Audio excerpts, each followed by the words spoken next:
العبد اذا طرفا ثم تاب تاب اللہ علیہ. میرے حبیب نے فرمایا بندہ جب رو کے کہتا ہے نا یا اللہ غلطی ہو گئی معاف کر دے، فرمایا میرا مالک اسے فوراً ہی معاف فرما دیتا ہے. تو آ تو صحیح، تو آتا ہی نہیں.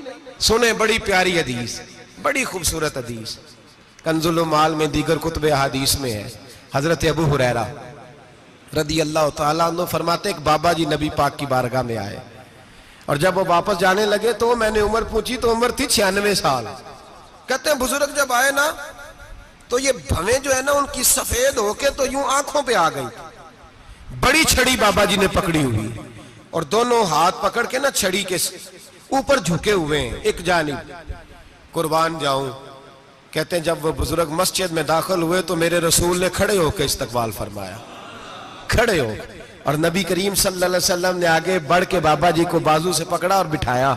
حضور بیٹھ گئے. کہا بزرگوں کیسے آئے ہو؟ تو کہتے ہیں وہ بابا جی بات کرتے تو آنکھ کھول کے پہلے حضور کا چہرہ دیکھتے، پھر وہ بات کرتے تو ان کے لب و لہجے کے اندر بڑی پریشانی، بڑی تکلیف، بڑی مایوسی.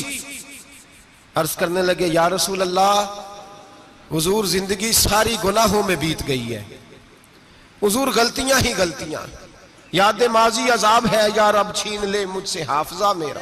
اے اللہ کے رسول بڑی لمبی فہرست ہے، پاپ ہی پاپ ہے، کالے سیاہ دفتر ہے.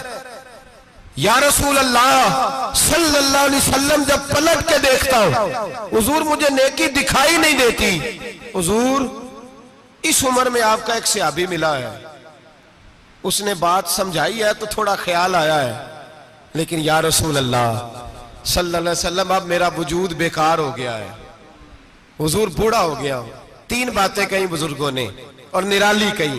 کہنے لگے یا رسول اللہ صلی اللہ علیہ وسلم، حضور اب تو میری کمر بھی سیدھی نہیں ہوتی کہ میں نماز ہی صحیح ادا کر سکوں، بوڑھا ہو گیا ہوں. یا رسول اللہ صلی اللہ علیہ وسلم اب میرے اندر طاقت نہیں کہ میں محنت مزدوری کر کے صدقے اور خیرات دے سکوں. یا رسول اللہ صلی اللہ علیہ وسلم اب میں تلوار لے کے جہاد بھی نہیں کر سکتا. حضور نہ میں لمبی نمازیں پڑھ سکتا ہوں، آقا نہ میں صدقات و خیرات دے سکتا ہوں، محبوبہ نہ میں دین کے لیے کوئی جہاد کر سکتا ہوں. بیکار وجود ہے، بیکار. بیکار وجود کو تو گھر والے برداشت نہیں کرتے، بچے دعا کرتے ہیں یا اللہ ابا جی کو پردہ دے دے، اماں کو پردہ دے دے. بیکار ہو گیا ہوں اور آج آیا ہوں تو مجھ بیکار کو میرا رب قبول کر لے گا؟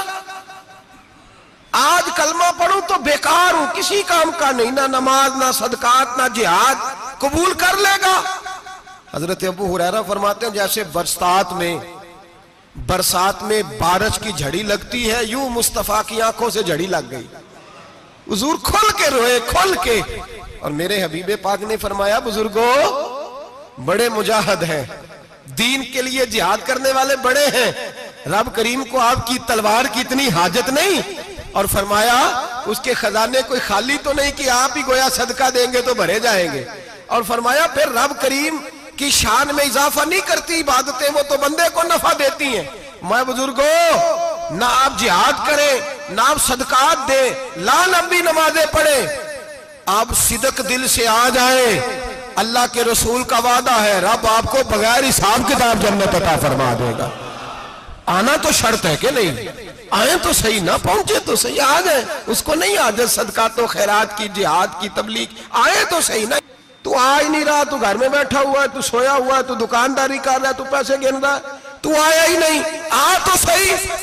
بلکہ میرے نبی پاک فرماتے ہیں جب اللہ پاک کا بھاگا ہوا غلام آتا ہے پھر تو اللہ زیادہ راضی ہوتا ہے، پھر تو اللہ زیادہ راضی ہوتا ہے، زیادہ راضی ہوتا ہے. تو آ تو صحیح، پہنچ تو صحیح. بلکہ صوفیاء تو اور بات کرتے ہیں، وہ کہتے ہیں تو کبھی بھول کے بھی رب رب کرے تو اللہ تو اسے بھی قبول کر لیتا ہے.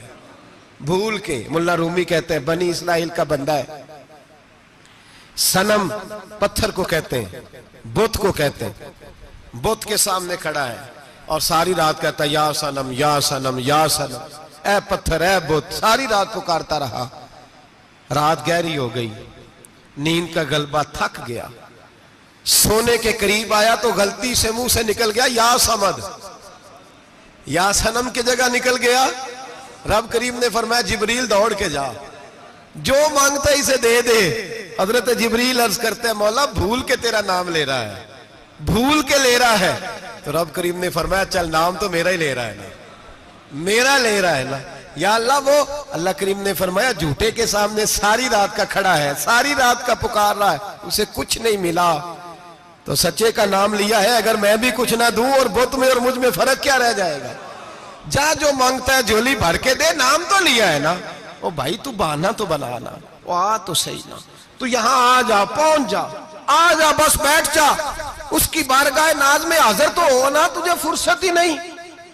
تو یاروں کے لیے ٹائم نکالتا ہے، بازاروں کے لیے ٹائم نکالتا ہے، گلیوں کے لیے ٹائم نکالتا ہے، چوکوں چوراہوں کے لیے ٹائم نکالتا ہے، ہفتے میں ایک دن ہوٹلنگ کے لیے بھی جاتا ہے، لیکن کبھی چھپ کے 2 نفلوں کی تجھے توفیق نہیں ہوتی۔ اور میں کئی دفعہ کہہ چکا ہوں، جس بندے کو بغیر عبادت کے رزق زیادہ ملنے لگ جائے اس پر آزمائش ہوتی ہے رب کریم کی۔ اللہ فرماتا ہے اس کو پیسے دو، اسے آنے نہ دینا، اس کو چل پیسے دوڑ جا۔ لوگ سمجھتے ہیں میں بڑا ذہین ہوں، عقل مند ہوں، دیکھو میں اپنی ہوشیاری سے، چلاکی سے آگے نکل گیا، تو آزمائش ہے، یہ تو آزمائش ہے رب کریم کی طرف سے، یہ تو اس کی خفیہ تدبیر ہے۔ میرے بھائی اس کی بارگاہ ناز تک جو آ گیا، آنا تو ہماری ذمہ داری ہے کہ نہیں؟ پھر اس کی رحمت آگے بڑھ کے استقبال کر لیتی ہے۔ اور خدا کی رحمت کتنی زیادہ ہے، میرے حبیب کریم سید عالم صلی اللہ علیہ وسلم نے فرمایا اللہ نے اپنی رحمت کے 100 حصے کیے۔ حضور فرماتے ہیں 1 حصہ اللہ نے دنیا میں نازل کیا ہے۔ کتنا؟ 1 حصہ۔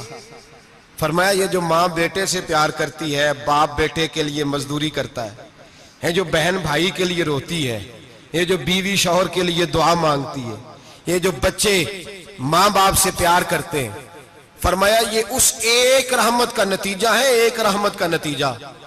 تو صحابہ کہنے لگے یا رسول اللہ وہ 99 کدھر ہیں؟ نبی پاک نے فرمایا رب کریم نے سنبھالی ہوئی ہے، قیامت کے دن تمہیں عطا فرمائے گا۔ کافر اسی پچ ہو گیا، پھر تشبیہ مسلح کی کرنا، اساں ظاہر نو رب منیائے، باطن دا اللہ کی کرنا، اساں ظاہر نو رب منیائے، باطن دا اللہ